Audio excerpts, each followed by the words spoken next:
Hello friends, आप देख रहे हैं आपका चैनल शेयर बाजार विद आयुष। और दोस्तों, बात करेंगे इस वीडियो में एमवी इलेक्ट्रो सिस्टम्स और जुनिपर ग्रीन के बारे में। दोस्तों, आज के दिन दोनों की आपको लिस्टिंग देखने को मिली और लिस्टिंग कह सकते हैं बहुत ज़्यादा शानदार हुई। और लिस्टिंग के बाद का जो मूव आया वो और ज़्यादा शानदार था। आज के दिन देखिए, जिस प्रकार का बेसिकली मूव हमको देखने को मिला है वो फिनोमिनल है, बिकॉज इन्वेस्टर्स ने कह सकते हैं यहाँ पर शानदार जो पैसा है वो बेसिकली बनाया है। इसमें कोई दोहराए वाली बात नहीं है। एमवी इलेक्ट्रो सिस्टम्स को अगर आप देखेंगे तो लगभग टोटल जो रिटर्न बनता हुआ दिखा है वो 46.82% बनता हुआ देखने को मिला है, अगर हम इशू प्राइस से इसको कंपेयर करते हैं। एंड अगर आप जुनिपर ग्रीन को देखेंगे तो वहाँ पर 16% से ज़्यादा का जो रिटर्न है वो आपको बनता हुआ देखने को मिला है। तो अब चर्चा यही करेंगे कि क्या यहाँ से वैल्यूएशंस में और जगह बचती है, और भी इंपॉर्टेंट बातें हैं जो समझेंगे। तो वीडियो आप लोग देखिएगा पूरा, लेकिन उससे पहले अभी तक अगर आपने चैनल को सब्सक्राइब नहीं किया, फर्स्ट टाइम विजिट किया, तो ज़रूर आप लोग चैनल को सब्सक्राइब कर लीजिएगा। दोस्तों देखिए, एमवी इलेक्ट्रो सिस्टम्स आज हुआ क्या। आज के दिन दोस्तों लिस्टिंग देखने को मिली, और लिस्टिंग जो हमारा कल अनुमान था एग्जैक्टली वैसी ही देखने को मिली। लेकिन उसके बाद जो फर्दर आपको एक्शन बनता हुआ देखने को मिला वो अनएक्सपेक्टेड था। मैं अनएक्सपेक्टेड क्यों कह रहा हूँ, बिकॉज आप समझिए कि ये शेयर आपको दोस्तों लिस्टिंग के बाद और बढ़ता हुआ देखने को मिलता है, और इतना बढ़ गया कि जो अनुमान नहीं लगा जा सकता है। एग्जैक्टली जो रिटर्न बनता हुआ नजर आया लिस्टिंग पर वो लगभग दोस्तों 22% का था, राइट। 22% का याद रखिएगा जो गेन है वो हमको मिलता हुआ दिखा। लेकिन उसके बाद जैसा मैंने कहा, इसके अंदर और फर्दर बाइंग हमको देखने को मिली, बाइंग इंटरेस्ट आता हुआ दिखा। और जो शेयर दोस्तों आपको लिस्ट होता हुआ दिखा, लगभग जो इसकी एग्जैक्ट प्राइस हमको आती हुई देखने को मिली, वो लगभग दोस्तों यहाँ पर 519 रुपये के आसपास BSE पे आपको ये लिस्ट होता हुआ दिख गया। तो अब समझिए, इसके बाद जो फर्दर और एक्शन आया 519 पे BSE पे और 520 पे अगर आप दिखेंगे तो ये आपको लिस्ट होता हुआ दिखा NSE के ऊपर, राइट। तो 22.35% का एग्जैक्ट गेन जो यहाँ पर क्रिएट है वो हुआ है। लेकिन उसके बाद जो फर्दर बाइंग आई वो इस प्रकार की है कि जो शेयर दोस्तों 520 का था वो आपको और 104 रुपये बढ़ता हुआ दिख गया। एक दिन में दोस्तों ये 20% बढ़ता हुआ दिखा है। हाल फिलहाल में दोस्तों कोई ऐसा IPO नहीं है जो एक दिन में आपको 20% का सर्किट लगाता हुआ देखने को मिला, और ये लगा गया। कल भी आपको देखिए मैंने एक ही बात कही थी कि जो छोटे IPO आते हैं उनके अंदर क्या एक्शन हो ये कोई समझ नहीं सकता है। और एग्जैक्टली आज के दिन ऐसे ही हुआ कि ये अनएक्सपेक्टेडली दोस्तों 20% एक दिन में बढ़ गया। आज के दिन का जो दोस्तों ओपन था वो लगभग 520 का था, और वही लो भी क्रिएट हुआ। ऐसा नहीं कि देखिए ओपन के बाद नीचे और जाता हुआ देखने को मिला है, राइट। 520 पे ये ओपन होता है, और उसके बाद जो बाइंग है वो कंटिन्यू रही, और 624 पे जाकर दोस्तों इस दिन के एंड हुआ, क्योंकि वो 20% का सर्किट फिल्टर था, और 20% का सर्किट फिल्टर जो है वो यहाँ पर आपको अचीव होता हुआ दिख गया, राइट। तो 20% का सर्किट फिल्टर जब अचीव हुआ है तो ये आप कह सकते हैं कि कल के दिन और एक्सपेक्टेड बाइंग आने का अनुमान लगता है। आज के दिन जो टोटल आपको दोस्तों वॉल्यूम आती हुई दिखी है वो 175 लाख शेयर्स की आपको देखने को मिली है, और जो टोटल मार्केट कैप हो चुकी है कंपनी की वो कितनी है, वो है दोस्तों 1700 करोड़ रुपए, राइट। तो 1700 करोड़ रुपए की मार्केट कैप पे अब आपको ये जो कंपनी है ये ट्रेड करती हुई दिखती है। लेकिन एक बात समझिए, टोटल जो गेन हुआ है वो कितना है, वो है दोस्तों 46%। IPO से आपको अब यहाँ पर जो रिटर्न क्रिएट हो चुका है वो 46.82% का है। तो एक बात अब समझनी पड़ेगी हमको कि जो रिटर्न मिलता हुआ दिखा है एक दिन के अंदर दोस्तों लगभग 50% का है। तो अब इसके ऊपर और कितना जाएगा ये अब अनुमान लगाना बहुत मुश्किल है। कल भी देखिए आपको ने कंपनी के फंडामेंटल्स बताए थे, आज वापस आ जाता हूँ कि देखिए कंपनी की जो ग्रोथ है वो थोड़ी सी हमको मिसिंग रहती हुई देखने को मिली है पिछले कुछ सालों के अंदर। लेकिन अच्छी बात क्या है कि आने वाले क्वार्टर्स को लेकर रेवेन्यू विजिबिलिटी जो है वो क्लियर है, कंपनी की जो ऑर्डर बुक है वो मजबूत है, तो इसीलिए रेवेन्यू बढ़ता हुआ दिखेगा, इसका एक्सपेक्टेशन मार्केट लाकर चल रहा है। अभी पिछला जो कंपनी का पूरा साल रहा है FY26 का, उसमें कंपनी ने दोस्तों लगभग 13 करोड़ का घाटा करा था। उससे पहले मुनाफा आप देखिए 1 करोड़ 1 करोड़ 1 करोड़।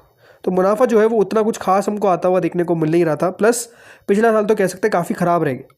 लेकिन अब दोस्तों यहाँ पर अनुमान है कि कंपनी का रेवेन्यू तो बढ़ेगा ही बढ़ेगा, तो इसके साथ साथ कंपनी के मार्जिन भी आपको स्टेबल होते हुए दिख सकते हैं, और रेवेन्यू में भी आप जो ग्रोथ है वो एक्सपेक्टेशन है कि देखेंगे।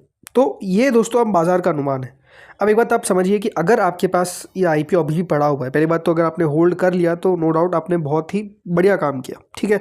अब जैसे मैंने कहा, अगर आपने होल्ड कर ही लिया है तो एक बात आप समझिए, या तो आप फर्स्ट क्वार्टर के नंबर्स का वेट कर सकते हैं, या तो एक बार मुनाफा बुक करने के बारे में विचार कर सकते हैं। अगेन जो भी डिसीजन है वो आपको खुद को लेना है, कोई हमारी तरफ से सलाह नहीं दी जाती है। बट बात क्या है कि आप इन वैल्यूएशंस पे या आपको थोड़ा सा महंगा लगता हुआ देखने को मिल जाएगा because of the performance. But अगर यहाँ पर आने वाले क्वार्टर्स में अच्छा रेवेन्यू हमको आता हुआ देखने को मिलेगा, प्रॉफिट फिर से आता हुआ दिखेगा, तो कंपनी की वैल्यूएशन आपको फिर नीचे आती हुई दिखेगी। लेकिन हाँ, अभी तो पहले कंपनी के लिए इंपॉर्टेंट क्या है कि वो मुनाफा रिपोर्ट करे, अच्छा रेवेन्यू रिपोर्ट करे, देन जाकर दोस्तों परफॉर्मेंस जो है वो सुधरती हुई नजर आएगी।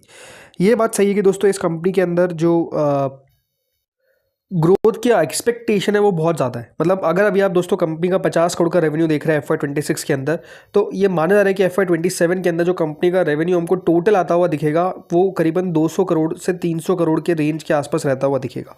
ये क्यों मैं कह रहा हूँ, बिकॉज कंपनी की ऑर्डर बुक इतनी मजबूत है और जो अगला साल रहेगा उसके अंदर और बड़ी ग्रोथ आपको देखने को मिल सकती है जो एक्सपेक्टेशन के बियॉन्ड है। मतलब हो सकता है कि दोस्तों जितना कंपनी का आपको टोटल रेवेन्यू देखने को मिल रहा है उतना कंपनी उसके आसपास आपको मुनाफा करती भी नजर आए। तो ये व्यू है लॉन्ग टर्म का, लेकिन जैसा मैंने कहा वो एग्जीक्यूशन के ऊपर तय करेगा। अगर कंपनी का एग्जीक्यूशन इतना स्ट्रांग रहा तो नो डाउट हो जाएगा, लेकिन अगर एग्जीक्यूशन स्ट्रांग नहीं रहा then there is going to be a problem. तो वो आई थिंक एग्जीक्यूशन के ऊपर है, वो डिपेंड करेगा। लेट्स सी यहाँ पर परफॉर्मेंस किस प्रकार की रहती है, बट आई थिंक वो फैक्टर है। इसके अलावा दोस्तों इसके अंदर रिनोव्ड इन्वेस्टर्स भी आपको आते हुए दिखे, तो वो भी कह सकते हैं थोड़ा सा पॉजिटिव ही प्ले करता हुआ नजर आए। सो अब देखते हैं यहाँ पे आगे होता क्या है। बाकी कल के दिन जैसा मैंने कहा कल के दिन खुलेगा तो ये ऊपर ही, एक्सपेक्टेशन तो यही है बिकॉज 20% का सर्किट लगा है। जब इतना बड़ा सर्किट लग जाता है तो अगले दिन ओपनिंग मेजरली ऊपर होती है, बट हाँ कितना और ऊपर जा पाएगा वो देखने वाली बात रहेगी। देन दोस्तों अगले आईपीओ पे आते हैं और जिसका नाम है जुनिपर ग्रीन, राइट। ये वो आईपीओ रहा जिसने कह सकते हैं पहली बात तो निवेशकों के पैसे बनाए, अच्छे पैसे बनाए। दूसरी बात जो रही वो ये है कि निवेशक जिसने भी निवेश किया पहली बात तो उसको अलॉटमेंट फुल मिला। अगर रिटेल में किसी ने 13 लॉट लगाए तो उसको 13 के 13 लॉट मिले। अगर किसी ने बिग एचएनआई में अप्लाई किया तो उसको अलॉटमेंट पक्का मिला। स्मॉल एचएनआई के अंदर कह सकते हैं थोड़ा बहुत कंपटीशन था, बट ओवरऑल जिसने भी अप्लाई किया ऑलमोस्ट मेरे हिसाब से सबको मिलता हुआ नजर आया। तो यहाँ पर क्या हुआ है, जैसा कल मणिपाल में आपने देखा जहाँ पे निवेशकों ने अगर अप्लाई किया तो उनको अलॉटमेंट लगा ही लगा, वैसे ही दोस्तों यहाँ पर भी जिसने अप्लाई किया उसको अलॉटमेंट लगा ही लगा। और जिसने रिस्क लिया, कल भी आपको एक ही बात कही थी, जिसने रिस्क लिया उसको रिवॉर्ड जो है वो मिलता हुआ दिखा है आज के दिन। कल भी एग्जैक्टली ऐसा ही देखने को मिला, आज भी एग्जैक्टली ऐसा ही देखने को मिला है। अब जुनिपर ग्रीन की दोस्तों लिस्टिंग कह सकते हैं थोड़ा सा 20-22 रुपये के ऊपर लिस्टिंग होनी चाहिए थी। 17 रुपये 50 पैसे के आसपास ऊपर हुई, बट जो फर्दर मूव आया यहाँ पर वो और बढ़िया था। कल मैंने आपको यही कहा था कि एक्सपेक्टेशन से बेहतर ही करता हुआ दिखेगा, और at the end of the day आप सोच सकते हैं कि जो क्लोजिंग हमको आती हुई देखने को मिली है वो जहाँ पे ओपन हुआ था उससे 5-6% और ऊपर आ गई। टोटल 16% का रिटर्न जो है वो बनता हुआ देखने को मिला है। क्लोज में आप देख सकते हैं 14.7%। तो मैं 5-6% कहाँ से कह रहा हूँ, जहाँ से ये ओपन हुआ है। ओपन कहाँ पे हुआ, 245 पे ओपन हुआ और वहाँ से ये 260 पे आपको ऑलमोस्ट बंद होता हुआ दिखा है। हाई है दोस्तों कितने का, 264 रुपये 70 पैसे के आसपास का। ऐसा लग रहा था कि ये भी अपने सर्किट की तरफ बढ़ता हुआ देखने को मिल सकता है, या तो 10% बढ़ जाता, बट वो नहीं हो पाया। थोड़ी सी सेलिंग हमको बाद में आती हुई दिखी है, बट स्टिल निवेशकों ने एक दिन में 15% का रिटर्न बना लिया। और अगर 15% का रिटर्न आपने एक दिन में बनाया है, रिस्क ज़रूर लिया लेकिन रिवॉर्ड मिलता हुआ दिखा है, तो आई थिंक उससे बेहतर क्या यहाँ पर हो सकता है। तो अच्छी बात हुई। अब ज़रूरी बात इस कंपनी को लेकर क्या है, देखिए सिंपल सी बात है, यहाँ पर भी जिस तरीके की आज वॉल्यूम आती हुई दिखी है वो अच्छी वॉल्यूम आती हुई दिखी है।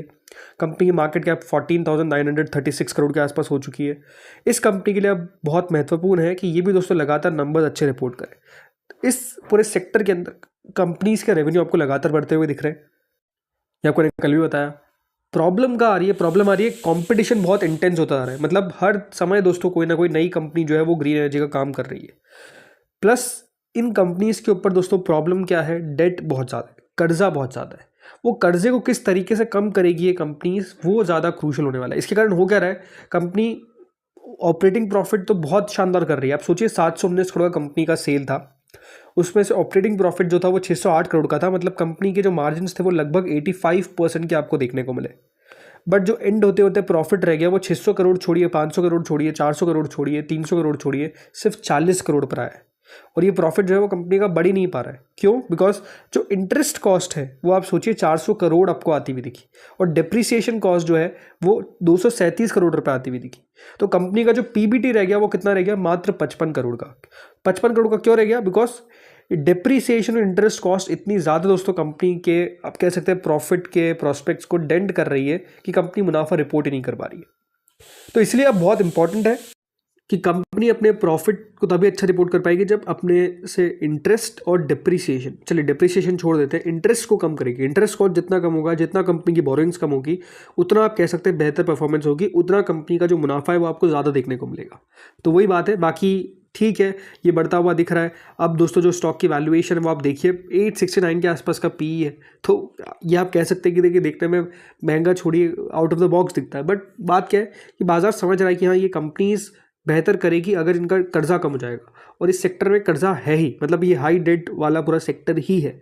तो कंपनी के ऊपर है, अगर कंपनी ऑपरेशनली बहुत बढ़िया कर रही है तो किस तरीके से अपनी बॉटम लाइन को स्ट्रॉन्ग करना है वो कंपनीज को देखना पड़ेगा। इसके भी फर्स्ट क्वार्टर के नंबर्स के ऊपर हमको बिल्कुल नजर रखनी है, बहुत क्रूशियल रहेंगे नंबर्स, एंड देन आप कह सकते हैं कि यहाँ पर आगे का व्यू बनेगा। तो दोस्तों इस वीडियो में तो इतना ही था। होपफुली आपको वीडियो बढ़िया लगा होगा। अगर अच्छा लगा तो लाइक कर देना, चैनल से पहली बार जुड़े सब्सक्राइब कर देना। Thank you friends for watching this video.